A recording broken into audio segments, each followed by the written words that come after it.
Hello मैं अखिलेश द्विवेदी और ये वीडियो मैं जो इलाहाबाद यूनिवर्सिटी में बच्चे ग्रेजुएशन और पोस्ट ग्रेजुएशन का एग्ज़ाम दे रहे थे, जिनके एग्ज़ाम रुक गए, उनके लिए बना रहा हूँ। ठीक है। और इसको बनाने का मेन पर्पस वीडियो का ये था कि कुछ अचानक से अभी कुछ 2-3 दिन पहले कुछ बच्चों ने लगातार मुझको फ़ोन किया और बोला कि सर इलाहाबाद यूनिवर्सिटी ने कुछ अपना निकाल दिया है एग्ज़ाम का किए। मैंने चेक किया यूनिवर्सिटी में भी जो हैं लोग, उनसे भी संपर्क किया तो बोले सर अभी तो ऐसा कुछ नहीं है। देखिए एक्चुअली आज आया है कि वो भी कोई एकदम क्लियर कट बात नहीं आई है, लेकिन कुछ चीज़ें निकली हैं जो मेरे पास सूचनाएं हैं, उसके बेसिस पे हम आपको वो बातें बता दे रहे हैं। ठीक है। और जैसे कि आपको पता ही है कि कोरोना चल रहा है। कोरोना की वजह से बहुत सारी चीज़ें डिस्टर्ब हो गई हैं, उसी वजह से आप लोग एग्ज़ाम भी डिस्टर्ब हो गए हैं। सबसे बड़ी प्रॉब्लम क्या है कि जैसे आज जो बताया कि यूजीसी से डिसीज़न आने के बाद ही परीक्षा के ऊपर निर्णय होगा, इलाहाबाद यूनिवर्सिटी का ये कहना है। अब यूजीसी में 2 तरह की कमेटी बनी हुई है।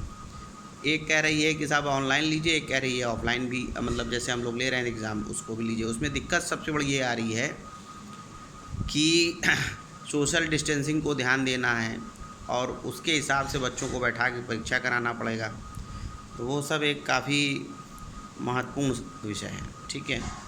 तो उसके इन्होंने जो बात निकाली है आज, उसमें ये लिखा है कि यूजीसी का जैसा डायरेक्शन होगा उसको उसी के हिसाब से होगा। ठीक है।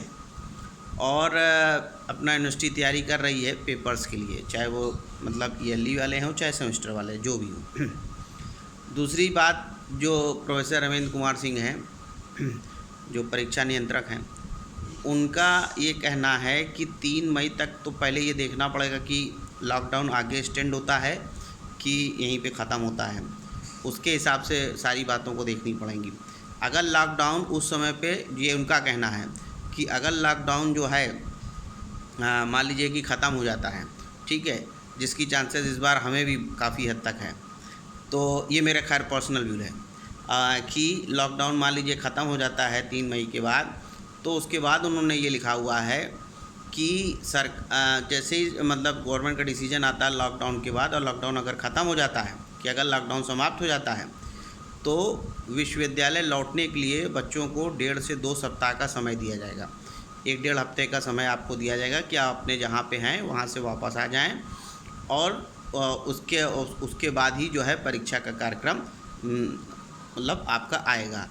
उस हिसाब से अगर देखा जाए, अगर कैलकुलेट किया जाए, तो ये मान के चलिए कि आपका जो एग्ज़ाम है, अगर 3 से हफ्ते 10 दिन और 10 उधर और जोड़ लीजिए 17, मतलब मेरा अपना अंदाज़ा है कि मई में लास्ट से आपके एग्ज़ाम शुरू होने के चांसेस हैं। अगर लॉकडाउन अभी समाप्त हो जाता है तो 3 मई को बढ़ता है, तो फिर आगे का फिर जैसे होगा वो उसकी सूचना अलग आपको बताएंगे। एक बात और इन्होंने कही है रविंद्र कुमार जी ने कि सिर्फ वही परीक्षाएं होंगी, जो प्रोफेसर रविंद्र कुमार जी ने कहना है कि जो परीक्षाएं स्थगित की गई हैं सिर्फ उन्हीं का आयोजन किया जाना है।